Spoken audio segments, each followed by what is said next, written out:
آپ نے کہا کہ کسی مذہبی کتاب میں ڈائناسور کا ذکر نہیں ہے. افسوس کہ آج تک کسی میتھمیٹکس کی کتاب میں مجھے ڈائناسور کا ذکر نہیں ملا. تو اس کا مطلب میتھمیٹکس کی کتاب بیکار ہے؟ نہیں, اس کا وہ ٹاپک نہیں ہے. ریویلیشن کا اور مذہبی کتابوں کا ٹاپک یہ نہیں ہے کہ آپ کو آ کے بتائے سائیکل کیسے بناتے ہیں, یا آ کر یہ بتائیں کہ جو ہے ڈائناسور کب تھا.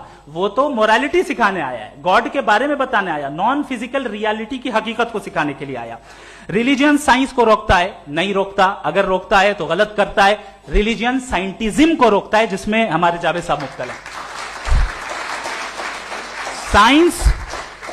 سائنس اور سائنٹزم میں فرق ہے. سائنٹزم یہ ہے کہ آپ سمجھیں کہ سائنس اور سائنٹیفک میتھڈالوجی یہ نالج کو حاصل کرنے کا واحد سورس آف نالج ہے. یہ ہے سائنٹزم. ہم اسے ریجیکٹ کرتے ہیں. ہم سائنس کو تو ترقی کرتے ہیں, بھائی آپ ہماری پوری تاریخ کر لیں, پڑھ لیں تو آپ کو پتہ چل جائے گا. بہرحال یہ الگ ٹاپک ہے. اس کے بعد انہوں نے ایک لفظ کہا, ویٹیکن نے فتویٰ دیا. ویٹیکن کا فتوے سے کوئی تعلق نہیں ہے, دونوں کانٹراڈکٹری الفاظ ہیں. اس کے بعد انہوں نے کہا کہ بھائی ہمیں نہیں معلوم. اگر نہیں معلوم تو کلیئرلی کہہ دینا کہ نہیں معلوم ہے, اس میں کیا حرج ہے. تو وہی تو میں کہہ رہا ہوں نا کہ آپ کہہ دیں کہ نہیں معلوم, لیکن کلیم کیوں کر رہے ہیں کہ گاڈ ایگزسٹ نہیں کر رہا ہے. آپ کہہ دیں نہیں معلوم ہے, ہو سکتا ہے ہو سکتا نہ ہو, لیکن آپ کلیم کر رہے ہیں. The moment you say God does not exist, this is a claim, and now the burden of proof is upon you to, جیسے ہمارے اوپر ہے. اور کیوں ہے میں بتاتا ہوں, کیوں ہے یہ بھی میں بتاتا ہوں. فلسافیکلی جو کلیم ہوتا ہے نا, صرف یہ نہیں ہوتا کہ انسان کہے پازیٹو کلیم کرے اور نیگیٹو کلیم کرے تو برڈن آف پروف نہیں ہے. آپ مثال کے طور پہ میں کہوں کہ فلاں اس کمرے میں کوئی نہیں ہے, میں نے ایک نالج کا کلیم کیا ہے. اس کمرے میں کوئی نہیں ہے, میں نے ایک نالج کا کلیم کیا. یا تو میں کہوں مجھے نہیں پتا, ہو بھی سکتا ہے نہیں بھی ہو سکتا ہے, دس از ناٹ اے کلیم. لیکن جب میں کہہ رہا ہوں کہ وہاں کوئی نہیں ہے, یا میں کہہ رہا ہوں وہاں کوئی ہے, دونوں کلیم ہے اور دونوں کے اوپر برڈن آف پروف ہے. ہمارے اوپر بھی برڈن آف پروف ہے. میں نے کنٹینجنسی آرگیومنٹ دیا, اسے توڑ کر دکھائیے. آخری چیز, انہوں نے کہا کہ خدا دنیا بنانے سے پہلے 150 سال پہلے یا کروڑوں سال پہلے کیا کر رہا تھا. ارے حضرت, چلیں بہرحال میں جواب دے دیتا ہوں.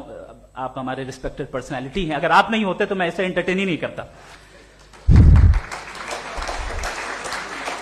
ٹائم, یہ 100 سال پہلے یا 100 سال بعد, پہلے بعد میں ابھی, یہ وہ الفاظ ہیں جن کا تعلق ٹائم سے ہے.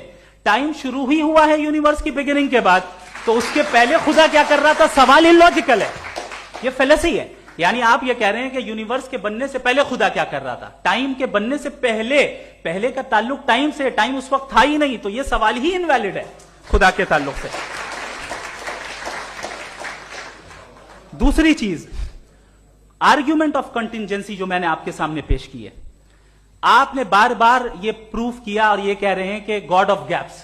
دیکھیں پہلے نہیں معلوم تھا, سائنس نے کر دیا. سمپل کی مثال سے میں سمجھا دیتا ہوں. جس گیپس کی آپ بات کر رہے ہیں نا, سائنس ان گیپس کو جن چیز کے ذریعے بھی پروو کرے گا وہ کنٹینجنٹی ہوگا, اب چاہے وہ فورس ہو, میٹر ہو یا انرجی ہو.